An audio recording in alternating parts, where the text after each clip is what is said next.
Hey everybody, in this video we are going to be covering the push kick. This is one of the simplest kicks that we're going to learn in Taekwondo. It's super effective and very powerful.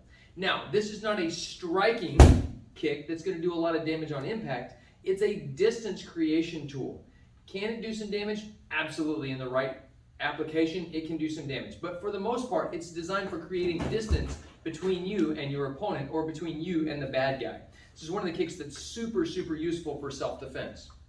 Now, if you think about it, it's called a push kick, which makes total sense because it's designed for pushing somebody away from you. You really do these every day, you just don't think about it. Anytime you get up out of a chair, you stand up and you push through your feet, just like you're doing a squat. This is basically a squat, but it's in the air. One of the great ways to think about this is to think about stomping on a bug that's on the floor. It's a really big bug, okay? And so you want to stomp on it really hard. So you're going to lift your knee as high as you can, pull your toes back, that means flex your toes, and then stomp down. Now when you stomp on a bug, you want as much surface area hitting that bug as possible because you don't want it to crawl out from underneath your foot.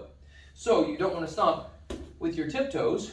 Instead, you make your foot flat and hit with the whole foot. That's exactly how we want to stomp on the bag with this kick.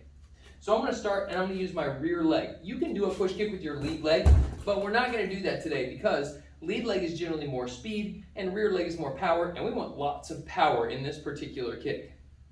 So with my hands up here in my great fighting stance, I'm going to have my toes toward my target. Now I'm going to lift my knee and try to point my toes as much up as I can. I don't want to bring my leg up straight because then I've got no extension power. Instead, I want to bend my knee and lift my foot as high as I can. I'm trying to show my opponent the bottom of my foot. From here, I'm going to extend out, putting the bottom of my foot on the target and leaning a little bit forward so that I can push into the target by extending my leg, just like I'm doing a squat or stomping on a bug, but that bug is on the wall. When you do this with good follow through and your body moves through it, it's incredibly powerful. Now I'm holding back there a little bit because I don't want to have to keep picking up the bag. But this kick is really great. One thing that you'll notice is that when I finish the kick, I'm not at a perfect 90 degrees here with my angle. Instead, I'm actually over that slightly because I'm pushing through the bag. I want to go slightly past 90 degrees. I don't want to go way past it because then I end up falling forward. A couple of super important things about this kick are, after you kick, you need to re-chamber the kick and put it back down. If you fall forward into the kick, not only are you putting your head in danger, but you're losing balance and losing time to be able to create distance or damage on your opponent. Number two, your hands need to stay up. A ton of people do this, and even in some styles it's acceptable to do this. They drop their hands to try to get more power in the kick.